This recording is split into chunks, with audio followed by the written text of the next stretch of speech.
montada a la puerta de la nevera. Ya la tenemos abajo. Tomamos la lija 80 de Ferré y vamos a lijar toda esta parte donde tenemos ido. Vamos a limpiar toda la parte para entonces poner la resina y la fibra.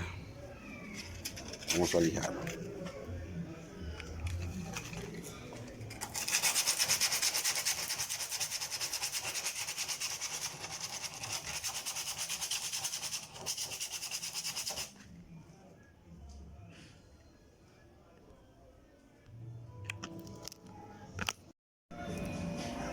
Ahora que el área está limpia, cortamos el parcho que le vamos a poner de fibra y luego vamos a preparar la resina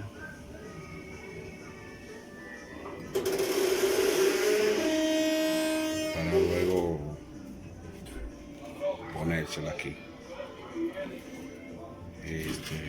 Vamos a preparar la resina y le ponemos el parcho.